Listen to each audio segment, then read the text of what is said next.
এই ভিডিওটিতে আমি উচ্চ মাধ্যমিকের রাষ্ট্রবিজ্ঞান বিষয় থেকে হাতে গোনা মাত্র 10টি 8 নম্বরের বড় প্রশ্ন সব থেকে বেশি গুরুত্ব দিয়ে পড়ে যেতে বলবো। আশা রাখি আজকের এই ভিডিওটিতে আমি তোমাদের সামনে যে 10টি 8 নম্বরের বড় প্রশ্ন খুবই গুরুত্ব দিয়ে পড়ে যেতে বলবো, এই 10টি প্রশ্নের মধ্যেই তোমরা উচ্চ মাধ্যমিক 2025-এর রাষ্ট্রবিজ্ঞান পরীক্ষায় প্রায় বেশিরভাগ 8 নম্বরের প্রশ্নই কমন পেয়ে যাবে। তো কাজেই বন্ধুরা, তোমরা অনেকে ভাবতে পারো শুধুমাত্র 10টি প্রশ্ন পড়ে কি রাষ্ট্রবিজ্ঞান পরীক্ষায় প্রত্যেকটি প্রশ্ন কমন পাওয়া সম্ভব? তো তাদের উদ্দেশ্যে জানিয়ে রাখতে চাই, আমি বিগত বছরগুলিতেও উচ্চ মাধ্যমিক 2023 এবং উচ্চ মাধ্যমিক 2024 পরীক্ষার জন্য রাষ্ট্রবিজ্ঞান বিষয় থেকে একই রকমভাবে 8 থেকে 10টি প্রশ্ন সব থেকে বেশি গুরুত্ব দিয়ে পড়ে যেতে বলেছিলাম। তোমরা দেখলে অবাক হবে, সেই প্রশ্নগুলোর মধ্যে তারা কিন্তু প্রত্যেকটি 8 নম্বরের প্রশ্ন কমন পেয়ে গেছে। বারবার বলছি, 2023-এর ক্ষেত্রেও আমি মাত্র 8 থেকে 10টা প্রশ্ন বলে দিয়েছিলাম, সেই প্রশ্নগুলোর মধ্যে কিন্তু প্রত্যেকটা প্রশ্ন কমন ছিল। 2024-এর ক্ষেত্রেও মাত্র 8 থেকে 10টা প্রশ্ন রাষ্ট্রবিজ্ঞান বিষয় থেকে বলে দেওয়া হয়েছিল, সেই প্রশ্নগুলোর মধ্যে প্রায় প্রত্যেকটি প্রশ্ন কমন ছিল। তোমাদের পরীক্ষায় 8টা প্রশ্ন দেওয়া থাকবে, তার মধ্য থেকে 5টি প্রশ্নের উত্তর করতে হবে। আর এই ভিডিওটিতে বারবার বলছি, যে 10টা প্রশ্ন বলে দেব সেই প্রশ্নগুলোর মধ্যে তুমি খুব সহজে 7 থেকে 8টি প্রশ্নই কিন্তু কমন পেয়ে যাবে, আর তোমাদের মাত্র 5টি প্রশ্নের উত্তর করতে হবে। তারপরেও তোমরা যারা আমার কথায় বিশ্বাস করছো না, তাদের উদ্দেশ্যে আমি 2023 এবং 2024 উচ্চ মাধ্যমিক পরীক্ষার জন্য রাষ্ট্রবিজ্ঞান বিষয়ের যে সাজেশনগুলি চ্যানেলে দিয়েছিলাম, সেই দুটো ভিডিওর লিঙ্ক কিন্তু আমি ডেসক্রিপশন বক্সে দিয়ে রাখবো। তাহলে তোমাদের বুঝতে সুবিধা হবে যে সত্যি আমাদের চ্যানেল থেকে দেওয়া সাজেশনগুলি কমন আসে কিনা। সেজন্যই বলছি বন্ধুরা, তোমরা যারা উচ্চ মাধ্যমিক 2025-এর রাষ্ট্রবিজ্ঞান পরীক্ষাতেও অনেক ভালো রেজাল্ট করতে চাও এবং রাষ্ট্রবিজ্ঞানে 95 এভব করতে চাও বা 90 ক্রস করতে চাও, তারা কিন্তু ভিডিওটি শেষ পর্যন্ত দেখতে থাকো এবং অবশ্যই চ্যানেলে নতুন হয়ে থাকলে চ্যানেলটি সাবস্ক্রাইব করে পাশে থাকা বেল আইকনটি প্রেস করে রাখো। কেননা এই চ্যানেল থেকে আমি একই রকমভাবে আরও অন্যান্য সাবজেক্টগুলি থেকেও হাতে গোনা মাত্র 10 থেকে 12টা 8 নম্বরের প্রশ্ন বলে দেব। সেই প্রশ্নগুলোর বাইরে আমি আশা রাখছি তোমাদের আর কোনো প্রশ্ন পড়ার প্রয়োজন নেই। আর আজকের এই ভিডিওটিতে তোমাদের জানিয়ে রাখা ভালো, যে প্রশ্নগুলোতে শুধুমাত্র 3টা করে স্টার দেওয়া আছে, সেই প্রশ্নগুলাই কিন্তু 10টা প্রশ্নের মধ্যে পড়বে। তারপরেও তোমরা যারা কোনো রকমের রিস্ক নিতে চাও না, তাদের জন্য কিছু আরো এক্সট্রা প্রশ্ন আছে, সেই প্রশ্নগুলো তোমরা কিন্তু পড়ে রাখতে পারো। আর যারা তুলনামূলক দুর্বল, তারা যে প্রশ্নগুলোতে 3 স্টার দিয়ে রেখেছি ওই 10টা প্রশ্ন পড়লেই কিন্তু হয়ে যাবে, এর বাইরে আর প্রশ্ন পড়ার প্রয়োজন নেই। সেজন্যই বারবার বলা হচ্ছে, 3 স্টার দেওয়া প্রশ্নগুলো তোমরা কোনোভাবেই ছাড়বে না। ওই প্রশ্নগুলোর মধ্যে তোমরা কিন্তু খুব সহজে প্রত্যেকটা প্রশ্ন কমন পেয়ে যাবে। তো চলো ভিডিওটি শুরু করা যাক। তো উচ্চ মাধ্যমিক 2025-এর জন্য রাষ্ট্রবিজ্ঞান বিষয় থেকে তোমরা যে 10টি 8 নম্বরের বড় প্রশ্ন সব থেকে বেশি গুরুত্ব দিয়ে পড়বে, ওই প্রশ্নগুলির পাশে আমি 3 স্টার বা 3টি করে স্টার দিয়ে রেখেছি। হ্যাঁ বন্ধুরা, যে প্রশ্নগুলোর পাশে তুমি 3টি করে স্টার দেখতে পাবে, ওই প্রশ্নগুলাই কিন্তু 10টি প্রশ্নের মধ্যে পড়বে। তাই 3 স্টার দেওয়া প্রশ্নগুলি তোমরা কোনো রকম ভাবে বাদ দেবে না। এমনকি তোমাদের মধ্যে অনেকে আছো যারা কোনো রকমের রিস্ক নিতে চাও না, তাদের জন্য 3 স্টার দেওয়া প্রশ্নগুলি বাদ দিয়েও আরো কিছু প্রশ্ন দেওয়া আছে। তাই সবার প্রথমে তোমরা 3 স্টার দেওয়া প্রশ্নগুলি পড়বে, তারপরে সময় পেলে বাকি প্রশ্নগুলোও কিন্তু পড়ে নেওয়া ট্রাই করবে।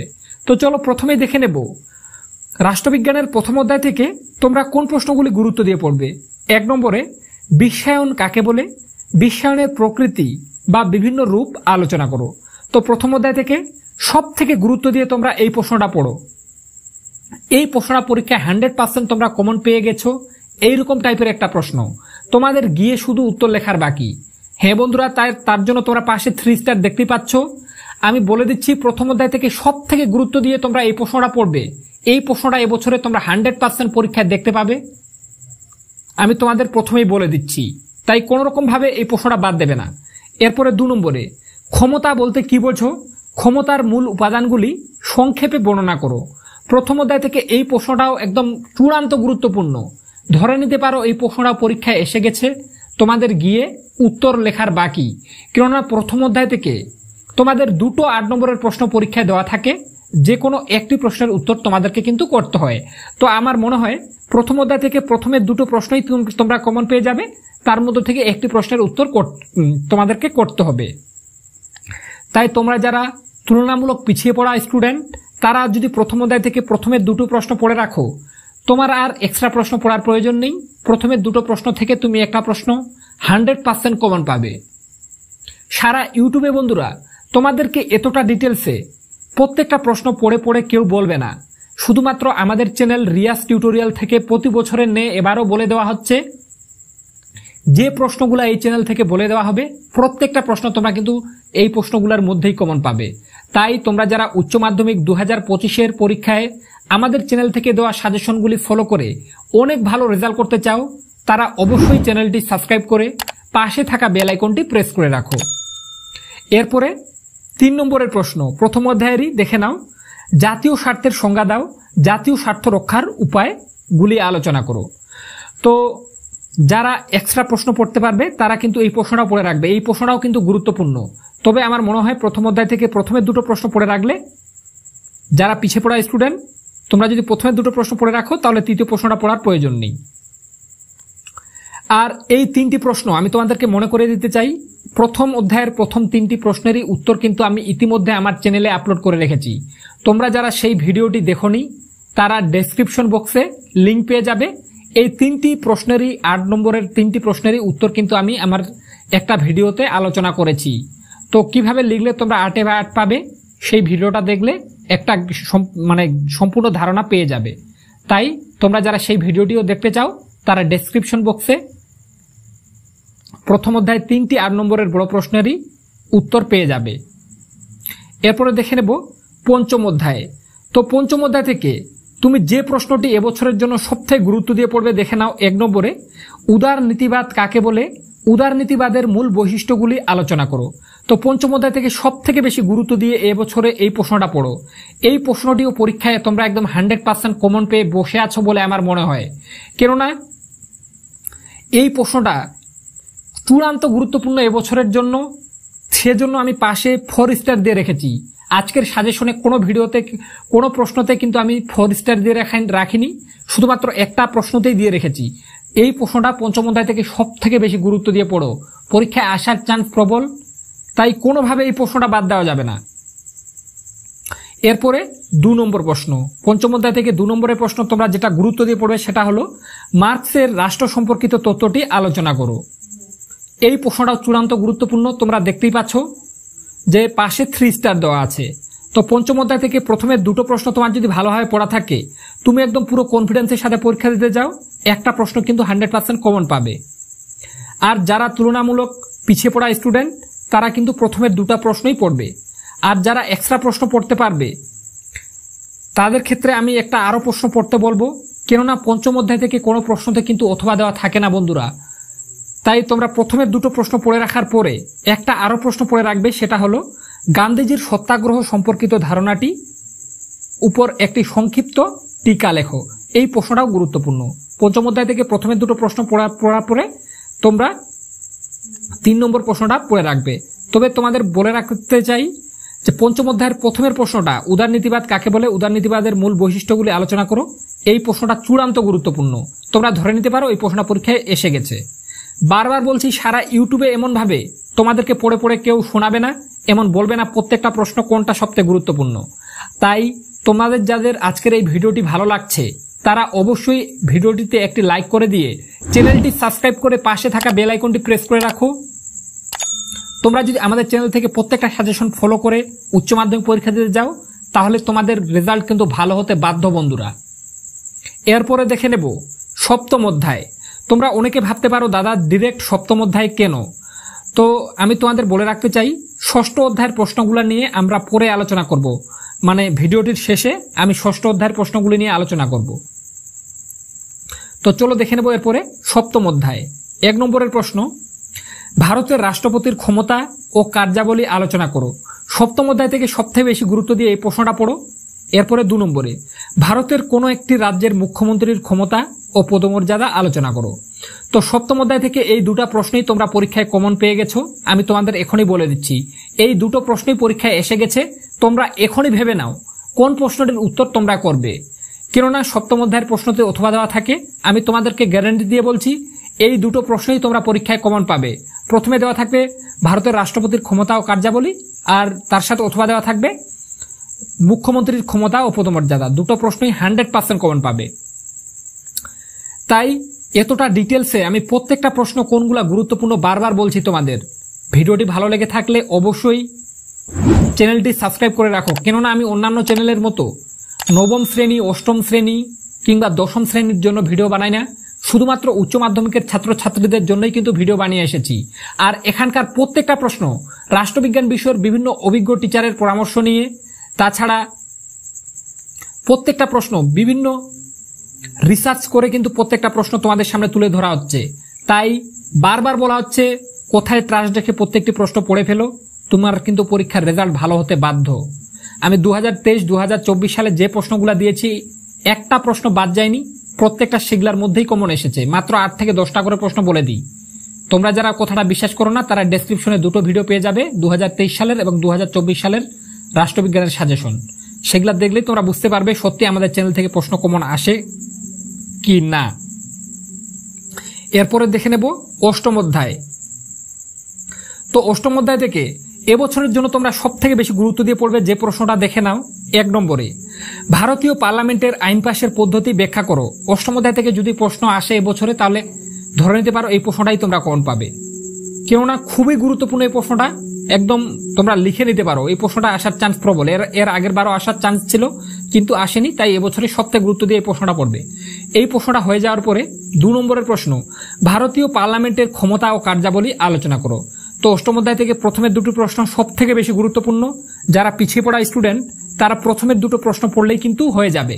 আর যারা একটু এক্সট্রা প্রশ্ন পড়তে পারবে তাদের জন্য একটা আরো প্রশ্ন আছে, পশ্চিমবঙ্গের বিধানসভায় অধ্যক্ষের ভূমিকা পর্যালোচনা করো। অষ্টম অধ্যায় থেকে এই 3টে প্রশ্ন পড়া থাকলে তোমার আর এর বাইরে প্রশ্ন পড়ার প্রয়োজন নেই। তোমাদের কোন টিচার কি পড়াচ্ছে আমার মনে হয় এই 3টে প্রশ্ন পড়লেই তুমি একটা প্রশ্ন 100% এখানকার কমন পেয়ে যাবে, কেননা এখানকার প্রত্যেকটা প্রশ্ন রাষ্ট্রবিজ্ঞান বিষয়ের বিভিন্ন অভিজ্ঞ টিচারদের দ্বারা নির্মিত। তাই কোনোভাবে এই প্রশ্নগুলোর বাইরে কিন্তু প্রশ্ন যাবে না বন্ধুরা। এরপরে নবম অধ্যায়। তো নবম অধ্যায় থেকে তোমরা কোন প্রশ্নগুলো গুরুত্ব দিয়ে পড়বে দেখে নাও। 1 নম্বরে ভারতীয় সুপ্রিম কোর্টের গঠন ও কার্যাবলী আলোচনা করো। যদি এবছরে নবম অধ্যায় থেকে প্রশ্ন আসে তাহলে এই প্রশ্নটাই তোমরা কমন পাবে, কেননা হয় যদি নবম অধ্যায় থেকে প্রশ্ন আসে তাহলে ষষ্ঠ অধ্যায় বা 6 নম্বর অধ্যায় থেকে তোমাদের প্রশ্ন আসবে না। যদি 6 নম্বর অধ্যায় থেকে প্রশ্ন আসে 8 নম্বরের, তাহলে 9 নম্বর অধ্যায় থেকে প্রশ্ন আসবে না। আর আমার মনে হয় এবছরে তোমরা ষষ্ঠ অধ্যায় থেকে প্রশ্ন কমন পাবে, তাই নবম অধ্যায় থেকে প্রশ্ন আসার চান্স কম আছে।